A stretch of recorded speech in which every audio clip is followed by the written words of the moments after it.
Salut les moldus, les sorciers et autres créatures magiques.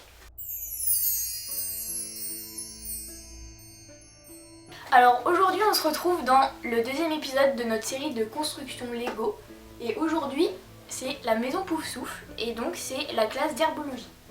Donc aujourd'hui c'est moi qui vais monter ce set, on vous met tout ça en timelapse et on se retrouve à la fin pour nos impressions.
donc on a terminé donc le montage du set Poufsouffle. Alors il est super mignon, au même titre que l'était celui pour les Serpentards. C'est tout super bien pensé, il y a tout un tas de petits détails qui sont vraiment trop mignons. Les pièces sont pas tout à fait les mêmes, il y a des petites choses en plus au niveau de Poufsouffle. Il y a beaucoup de pièces transparentes en fait pour faire comme des serres. La verrière de la serre. Voilà. Ça fait tout un effet de verrière, il y a plein de petites plantes, de petites citrouilles, donc ça c'est vraiment trop joli. Et bon bah niveau taille c'est la même chose hein, bien entendu. Niveau complexité je pense que c'est à peu près équivalent. On a mis, j'ai mis à peu près le même temps que Manon la dernière fois pour monter, donc c'est pas très compliqué. En fait à partir du moment où on suit correctement les explications, il n'y a pas de problème même pour quelqu'un qui connaît pas forcément super bien les Lego. Quand même plus de la déco. Que l'autre c'est plus du montage, de l'empilage de briques quoi, que là c'est plus de la déco quand même. Il y a plus de construction sur l'autre? C'est pas plus de construction mais je trouve que l'autre tu t'empiles, tu fais des étagères, que là je trouve que t'as vu c'est vachement de la déco quand même en fin de compte. C'est plus il est des presque petits détails, plus des trucs esthétique que Serpentard. Et il y a beaucoup de choses, alors après c'est pareil, hein. Vous avez tout un tas de trucs qui se déplient. Il y a des petites portes, il y a plein de choses. De toute façon on va vous mettre des plans pour que vous voyez ça d'un petit peu plus près. Mais honnêtement voilà, c'est un super set, c'est très joli. Moi je suis pas encore une fois une grande fan de Lego, mais en fait ça fait un super objet de collection. Rien que le petit livre en fait en lui-même il est très joli. Et je me dis que sur une étagère Poufsouffle en fait c'est super sympa, ça rend super bien. Donc, au niveau des petits personnages pour le set Poufsouffle, vous avez donc Neville Londubat, Cédric Diggory et bien entendu Madame Chourave. Donc les trois petits personnages ils sont super mignons et vous avez plein de petits accessoires avec. Donc il y a les ciseaux, il y a une petite pelle, les baguettes et l'avantage en fait des Lego c'est que il vous reste toujours des petites pièces dans le set. Manon garde beaucoup. Donc nous on s'est amusé en plus à refaire des petits personnages avec ce qui nous restait. Et d'ailleurs c'est ce qu'on avait déjà fait avec les potions, on en avait refait une avec ce qui nous restait. Il faut qu'on voit si on peut les clipser ensemble. D'ailleurs tu peux même en fait les ouvrir l'un à côté de l'autre et faire les deux classes en fait. Ah mais c'est trop bien en fait. En fait sur chaque, je sais pas si on va bien voir mais sur chaque livre ils nous rajoutent des petites pièces comme ça. Et en fait c'est pour pouvoir tous les assembler. Et ce qu'on disait c'est qu'on peut les ouvrir comme ça d'un côté et de l'autre pour que ça laisse apparaître une classe de chaque côté en fait. Donc comme d'habitude si vous avez aimé, n'hésitez pas à aimer, partager et surtout vous abonner et de nous suivre sur nos comptes Instagram. Pour le prochain set, on se retrouvera avec le set Gryffondor. Donc là c'est Manon qui reprendra les rênes pour le montage. Et le dernier ce sera donc Serdaigle. En tout cas on espère que la vidéo vous plaira et comme d'habitude on se retrouve dans 15 jours.